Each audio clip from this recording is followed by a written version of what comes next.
সুপ্রিয় দর্শক, আপনাদেরকে এখন একটা ব্যাচেলারদের বাসা দেখাচ্ছি। এই যে এই বাসাটা দেখতে পাচ্ছেন, এটা একটা ব্যাচেলারদের বাসা, 2 রুমের। এখানে দেখতে পাচ্ছেন 2 জন থাকেন ব্যাচেলার। আর সামনে আর একটা রুম আছে, আপনাদের এরপরে দেখাবো। তো ব্যাচেলারদের বাসা দেখেন কি কাহিনী এদের, জানি না এখানে কি আছে। যাই হোক, এখানে 2টা সিট কিনে থাকার কারণে এই দরজাটা আর খুললাম না। বাসাটা মোটামুটি দেখতে পরিষ্কার, টাইলস আছে, কিন্তু আনফর্চুনেটলি আপনারা জানেন যে আমরা ব্যাচেলার ছেলেরাই আসলে অপরিষ্কার। বাসা যতই পরিষ্কার থাক না কেন, আমরা অগোছালো অপরিচ্ছন্নভাবে থাকতেই ভালোবাসি বা পছন্দ করি। এখানে একটা গ্লাস দেখতে পাচ্ছেন, আমি ব্লগস বানাচ্ছি। তো আপনারা দেখতে পাচ্ছেন ব্যাচেলারদের বাসা। এই হচ্ছে কাহিনী। বেড এখানে 2টা আসলে সিঙ্গেল বেড একসাথে করে রাখা হয়েছে। টাইলসটা লাগা আছে, খুব সুন্দর দেখাচ্ছে।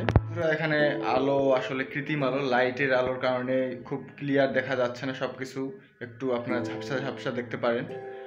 তো আপনাদের দেখাচ্ছি আসলে ব্যাচেলারদের বাসা কীরকম হয়।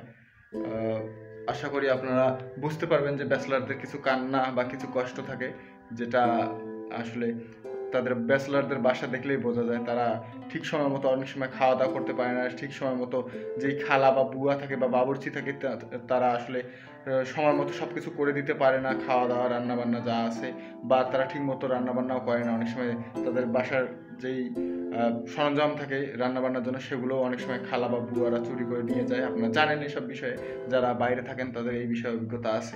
তো আপনাদের একটা ব্যাচেলারদের রুম দেখালাম, আর একটা রুম আছে আমার এক ভাইয়ের, সেটাও দেখাবো। আসুন তাহলে সেটা এক্সপ্লোর করা যায়। সুপ্রিয় দর্শক, আপনাদেরকে কিছুক্ষণ পূর্বে দেখালাম একটা রুমে, এবার দেখাবো আমার যেই জুনিয়র ছেলেটা থাকে, ভাইটা থাকে, তার রুমটা। এখানে দেখতে পাচ্ছেন অগোছালো সেই বেডিং পত্র ছেলেদের।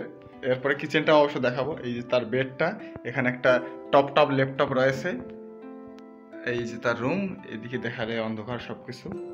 এইখানে একটা মিনি বেড, যেটাকে বাংলার মাটি বলে, সেখানে থাকার ব্যবস্থা রয়েছে, কেউ গেস্ট আসলে সেখানে থাকে। আর এই তার অগোছালো জিনিসপত্র, অগোছালো রুম আপনারা দেখতে পাচ্ছেন। ব্যাচেলার ছেলেদের কান্না কেউ বুঝবে না যতদিন না ব্যাচেলার বিয়ে শাদী করবে আসলে।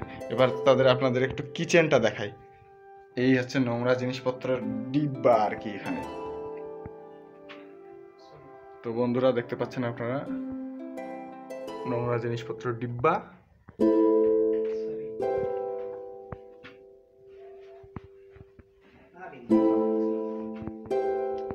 তো বন্ধুরা, দ্যাটস ইট ফর টুডে।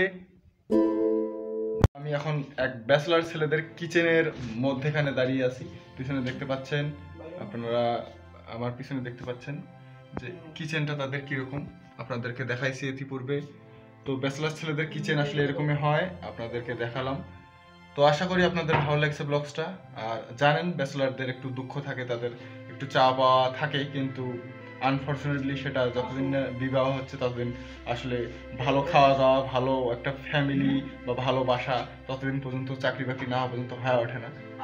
তো দেখা হবে আগামী কোনো ভিডিওতে। Thank you.